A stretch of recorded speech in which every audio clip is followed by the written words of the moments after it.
dialogue and peaceful means to resolve the Kashmir dispute in accordance with international law and the will of the people. On Gaza, both sides expressed support for a just, comprehensive, and durable solution based on the aspirations of the Palestinian people, as well as the return of displaced persons. Chairman, China International Development Cooperation Agency, (CITCA), Lo Chaohui, visited Pakistan from 21st to 25th of April.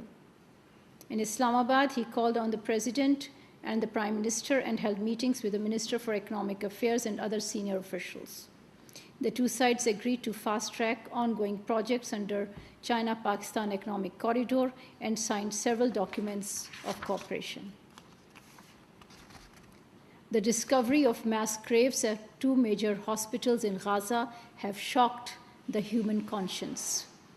Pakistan joins the call by the United Nations for a clear, transparent, and credible investigation of mass graves and the massacre of men, women, and children by the Israeli occupation forces.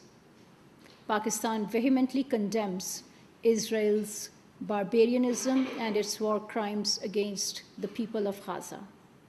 We underline the urgency of an unconditional ceasefire to protect civilians from further carnage. An independent and impartial investigation must be held to ascertain the facts, fix responsibility, and punish the perpetrators of war crimes and crimes against humanity in Gaza. We urge the international community, especially the backers of Israel, to take urgent measures to bring an end to the war on the people of Gaza, lift the siege, protect civilians, facilitate humanitarian assistance, and to hold to account the perpetrators of the Gaza genocide. We are witnessing an alarming surge in provocative statements from Indian leaders asserting unwarranted claims on Azad Jammu and Kashmir. Pakistan rejects these claims. Fueled by hyper-nationalism, this inflammatory rhetoric poses a grave threat to regional peace and stability.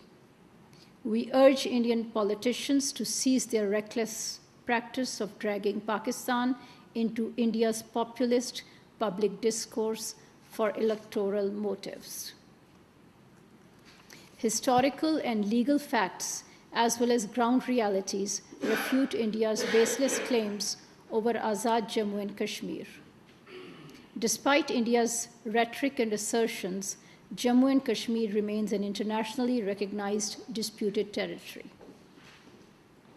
The UN Security Council resolutions clearly outline that the final status of Jammu and Kashmir shall be determined by the will of the people through a free and impartial plebiscite under the UN auspices. India would be wise to help implement these resolutions instead of harboring delusions of grandeur.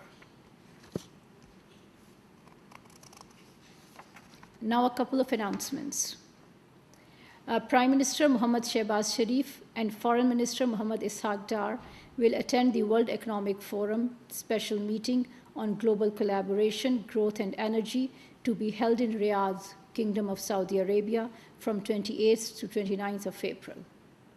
They have received invitations from His Royal Highness Mohammed bin Salman bin Abdulaziz Al Saud, Crown Prince and the Prime Minister of the Kingdom of Saudi Arabia, and Professor Klaus Schwab, the founder and executive chairman of the World Executive Forum.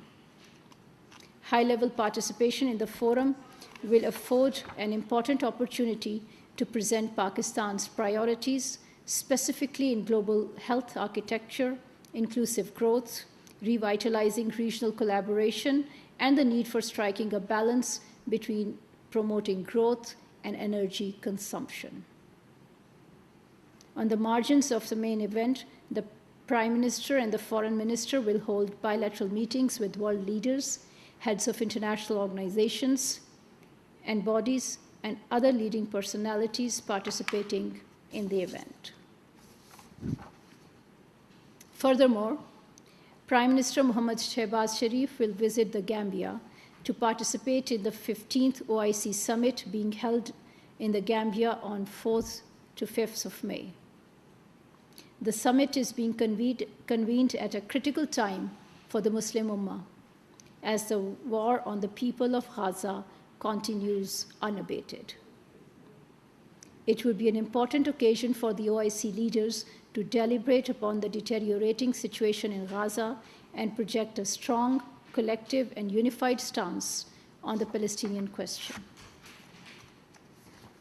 At the summit, the Prime Minister will speak about Pakistan's grave concern on the genocide in Gaza, the right of self-determination of the people of Jammu and Kashmir, imperatives of solidarity and unity of the Ummah, rising Islamophobia and terrorism, and other contemporary global challenges.